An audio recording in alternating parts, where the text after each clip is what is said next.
ಹೊಂದುವ ಕಾಲಕ್ಕೆ ಮಗನನ್ನು ಕಳ್ಕೊಂಡ್ರು. ಆ ಆಘಾತದಲ್ಲಿ 1 ವರ್ಷವನ್ನು ಬಹಳ ಕಷ್ಟದಲ್ಲಿ ಆ ಪುಣ್ಯಾತ್ಮ ಕಳ್ಕೊಂಡ್ರು. ಈಗ ನಮ್ಮೆಲ್ಲರನ್ನು ಅಗಲಿದ್ದಾರೆ. ತುಂಬಾ ದುಃಖ ಆಗ್ತಾ ಉಂಟು ನಮಗೆಲ್ಲ. ಯಾಕಂದ್ರೆ ನಮ್ಮನ್ನೆಲ್ಲ ರಂಗದಲ್ಲಿ ಸಿದ್ಧಪಡಿಸಿದಂತಹ ಮಹನೀಯ ಅವರು. ಈ ನನ್ನ ಜೊತೆಗೆ ದ್ರೋಣನ ಪಾತ್ರ ಮಾಡಿದಂತಹ ಶ್ರೀಯುತ ಶಂಭಯ ಭಟ್ರು, ಆಮೇಲೆ ಅವರು ಎಂತ ಒಬ್ಬ ಸಾಧಕ ಎಂಬುದಕ್ಕೆ ಶ್ರೀಯುತ ಮಹೇಶ್ ಮಣಿಯಾಣಿಯವರು ಸಾಕ್ಷಿ. ಮಹೇಶ್ ಮಣಿಯಾಣಿಯವರು ಅವರ ತಂಡಕ್ಕೆ ವೇಷಧಾರಿಯಾಗಿ ಬಂದವರು.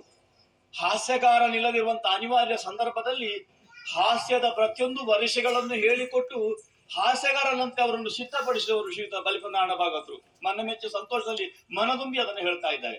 ಹಾಗಾಗಿ ಎಷ್ಟೋ ಮಂದಿ ಕಲಾವಿದರನ್ನು ಈ ರಂಗಕ್ಕೆ ಕೊಟ್ಟಂತ ಒಬ್ಬ ಶ್ರೇಷ್ಠ ಕಲಾವಿದ ಯಕ್ಷ ಬ್ರಹ್ಮೇಶ್ವರ ಬಲಿಪನಾರಾಯಣ ಭಾಗವತರು ನಮ್ಮೆಲ್ಲರನ್ನು ಬಿಟ್ಟು ಅಗಲಿದಂತ ಈ ಸಂದರ್ಭದಲ್ಲಿ ನಾವು ಅವರ ಆ ದಿವ್ಯ ಚೇತನಕ್ಕೆ, ನೀವೆಲ್ಲರೂ ಕಲಾಪ್ರಿಯರು ಅಂತ ನಮಗೆ ಗೊತ್ತಿದೆ, ಹಾಗಾಗಿ ಮನಸ ಆ ಚೇತನಕ್ಕೆ ಅಲ್ಲಿ ಸರಿಯಾದಂತಹ ಸ್ಥಾನ ಮಾನ ದೊರಕುವ ಹಾಗೆ ಒಂದು ಗಳಿಗೆ ಎಲ್ಲರೂ ಮೌನ ಪ್ರಾರ್ಥನೆ ಮಾಡಬೇಕು ಅಂತ ವಿನೀತವಾಗಿ ಪ್ರಾರ್ಥಿಸ್ತಾ ಇದ್ದೇನೆ.